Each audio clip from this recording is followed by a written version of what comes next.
Assalamualaikum warahmatullahi wabarakatuh. Perkenalkan, nama saya Fairunisa dengan NIM 1201116270055. Saya dari Prodi Bimbingan dan Konseling Pendidikan Islam di UIN Sultan Syarif Kasim Riau, Pekanbaru. Di sini saya untuk memenuhi tugas dari mata kuliah Psikologi Belajar dan Pembelajaran, dosen pengampu Ibu Suci Habibah MPD. Saya akan membawakan materi mengenai hakikat kesulitan belajar. Setiap siswa pada prinsipnya tentu berhak memperoleh peluang untuk mencapai kinerja akademik yang memuaskan.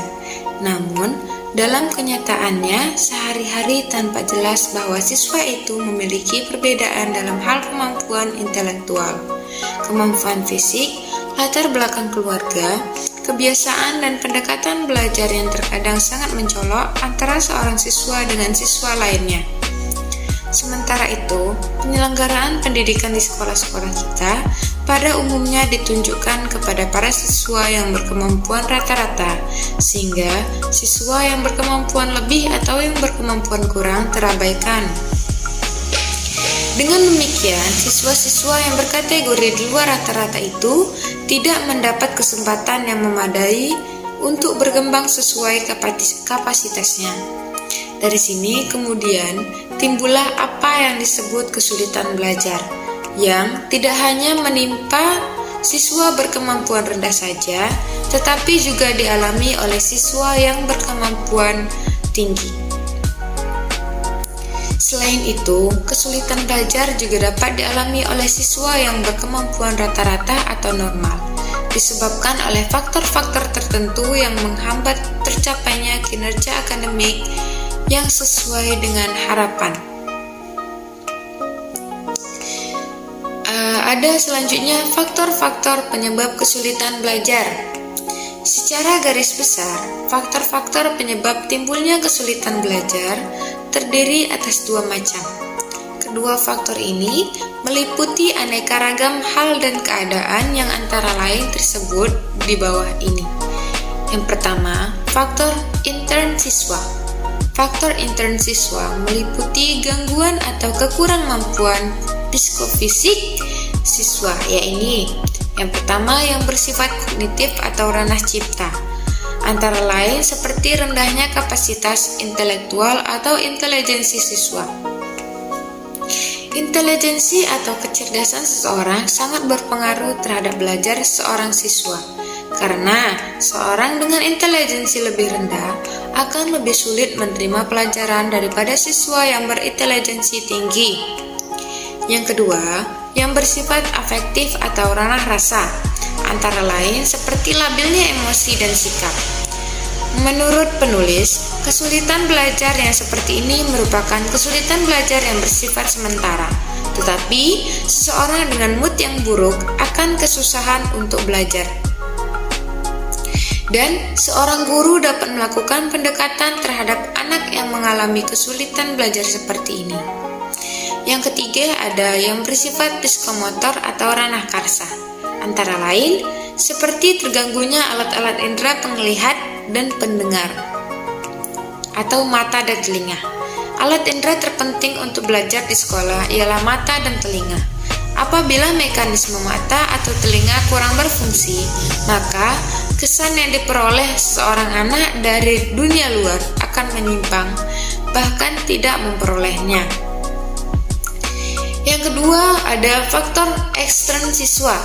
Faktor ekstern siswa meliputi semua situasi dan kondisi lingkungan sekitar yang tidak mendukung aktivitas belajar siswa.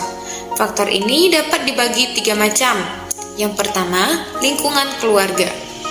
Contohnya, ketidakharmonisan hubungan antara ayah dan ibu dan rendahnya kehidupan ekonomi keluarga. Yang kedua ada lingkungan perkampungan atau masyarakat. Contohnya, wilayah perkampungan kumuh dan teman-teman sepermainan yang nakal. Yang ketiga ada lingkungan sekolah. Contohnya, kondisi yang letak gedung sekolah yang buruk seperti dekat pasar, kondisi guru serta alat-alat belajar yang berkualitas rendah. Selain faktor-faktor yang bersifat umum di atas, ada pula faktor-faktor yang menimbulkan kesulitan belajar siswa. Di antara faktor-faktor yang dapat dipandang sebagai faktor khusus ini ialah sindrom psikologis berupa learning disability atau ketidakmampuan belajar. Sindrom yang berarti satuan gejala yang muncul sebagai indikator adanya keabnormalan psikis yang menimbulkan kesulitan belajar itu. Yang pertama ada disleksia, yaitu ketidakmampuan belajar membaca. Yang kedua, disgrafia, yaitu ketidakmampuan belajar menulis. Yang ketiga, ada diskalkulia, yaitu ketidakmampuan belajar matematika. Akan tetapi, siswa yang mengalami sindrom-sindrom tersebut secara umum sebenarnya memiliki potensi IQ yang normal, bahkan di antaranya ada yang memiliki kecerdasan di atas rata-rata. Oleh karenanya, kesulitan belajar siswa yang menderita sindrom-sindrom tadi mungkin hanya disebabkan oleh adanya minimal brain dysfunction, yaitu gangguan ringan pada otak. Selanjutnya ada diagnosis kesulitan belajar. Dalam melakukan diagnosis, diperlukan adanya prosedur yang terdiri atas langkah-langkah tertentu yang diorientasikan pada ditemukannya kesulitan belajar jenis tertentu yang dialami siswa. Prosedur seperti ini dikenal sebagai diagnostik kesulitan belajar. Banyak langkah-langkah diagnostik yang dapat ditempuh guru antara lain. Yang cukup terkenal adalah prosedur Wiener dan Sands, sebagaimana yang dikutip Wardani sebagai berikut. Yang pertama ada melakukan observasi kelas untuk melihat perilaku menyimpang siswa ketika mengikuti pelajaran.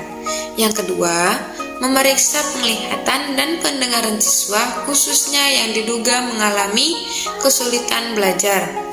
Yang ketiga, ada mewawancarai orang tua atau wali siswa untuk mengetahui hal ihwal keluarga yang mungkin menimbulkan kesulitan belajar. Yang keempat, ada memberikan tes diagnostik bidang kecakapan tertentu untuk mengetahui hakikat kesulitan belajar yang dialami siswa. Yang kelima, memberikan tes kemampuan intelijensi IQ khususnya kepada siswa yang diduga mengalami kesulitan belajar. Selanjutnya ada bagaimana cara mengatasi kesulitan belajar. Banyak alternatif yang dapat diambil guru dalam mengatasi kesulitan belajar siswanya. Akan tetapi, sebelum pilihan tertentu diambil, guru sangat diharapkan untuk terlebih dahulu melakukan beberapa langkah penting sebagai berikut. Yang pertama ada menganalisis hasil diagnosis, yaitu menelaah bagian-bagian masalah dan hubungan antar bagian tersebut untuk memperoleh pengertian yang benar mengenai kesulitan belajar yang dihadapi siswa. Yang kedua ada mengidentifikasi dan menentukan bidang kecakapan tertentu yang memerlukan perbaikan. Yang ketiga, menyusun program perbaikan, khususnya program remedial teaching atau pengajaran perbaikan. Setelah langkah-langkah di atas selesai, barulah guru melaksanakan langkah keempat, yaitu melaksanakan program perbaikan. Melaksanakan program perbaikan terdapat beberapa poin. Yang pertama, menganalisis hasil diagnosis langkah. Langkah ini merupakan langkah analisis dari identifikasi hakikat dan luasnya daripada kesulitan belajar yang dihadapi oleh murid. Dari sinilah dapat diketahui dengan pasti jenis kesulitan khusus yang dialami oleh siswa. Yang Yang kedua ada menentukan kecakapan bidang bermasalah. Berdasarkan hasil analisis tadi, guru diharapkan dapat menemukan bidang kecakapan tertentu yang dianggap bermasalah dan memerlukan perbaikan. Bidang-bidang kecakapan bermasalah ini dapat dikategorikan menjadi 3 macam. Yang pertama, bidang kecakapan bermasalah yang dapat ditangani oleh guru sendiri. Yang kedua, ada bidang kecakapan bermasalah yang dapat ditangani oleh guru dengan bantuan orang tua. Yang ketiga, ada bidang kecakapan bermasalah yang tidak dapat ditangani baik oleh guru maupun orang tua. Bidang kecakapan yang tidak dapat ditangani atau terlalu sulit untuk ditangani ini, baik oleh guru maupun orang tua ini, dapat bersumber dari kasus-kasus tunagrahita atau lemah mental. Yang kedua, dari kasus-kasus kecanduan narkotika. Mereka yang termasuk dalam lingkup 2 macam kasus yang bermasalah berat ini dipandang tidak berketerampilan atau unskilled people. Oleh karenanya, para siswa yang mengalami kedua masalah kesulitan belajar yang berat tersebut tidak hanya memerlukan pendidikan khusus, tetapi juga memerlukan perawatan khusus. Selanjutnya, menyusun program perbaikan. Dalam hal menyusun program pengajaran perbaikan atau remedial teaching, sebelumnya guru perlu menetapkan hal-hal sebagai berikut. Yang pertama ada tujuan pengajaran remedial. Yang kedua, materi pengajaran remedial. Ketiga, metode pengajaran remedial. Yang keempat, alokasi waktu pengajaran remedial. Yang kelima, evaluasi kemajuan siswa setelah mengikuti program pengajaran remedial. Selanjutnya ada melaksanakan program perbaikan. Kapan dan di mana program pengajaran remedial yang telah dirancang itu dapat dilaksanakan? Pada prinsipnya, program pengajaran remedial itu lebih cepat dilaksanakan tentu saja akan lebih baik. Tempat penyelenggaraannya pun bisa di mana saja, asal tempat itu memungkinkan siswa yang memerlukan bantuan tersebut memusatkan perhatiannya terhadap proses pengajaran perbaikan tersebut.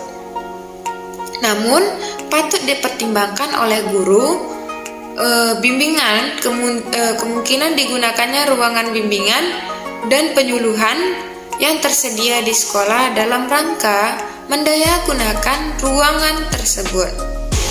Selanjutnya, untuk memperluas wawasan pengetahuan mengenai alternatif kiat pemecahan masalah kesulitan belajar siswa, guru sangat dianjurkan untuk mempertimbangkan penggunaan model-model pengajaran tertentu yang dianggap sesuai sebagai alternatif lain atau pendukung cara memecahkan masalah kesulitan belajar siswa.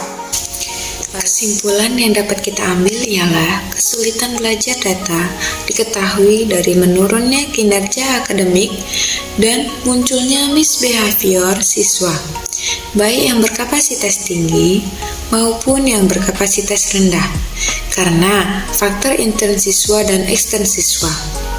Diagnosis juga merupakan upaya identifikasi fenomena yang menunjukkan adanya kesulitan belajar siswa.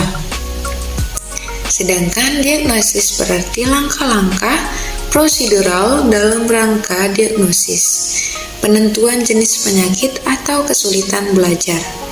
Langkah-langkah ini mengatasi kesulitan belajar terdiri atas analisis hasil diagnosis, identifikasi kecakapan yang perlu perbaikan, dan menyusun program remedi.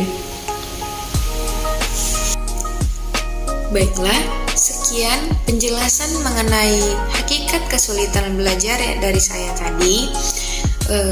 Semoga bermanfaat bagi kita semua, dan apabila ada kesalahan kata mohon dimaafkan. Sekian, terima kasih. Assalamualaikum warahmatullahi wabarakatuh.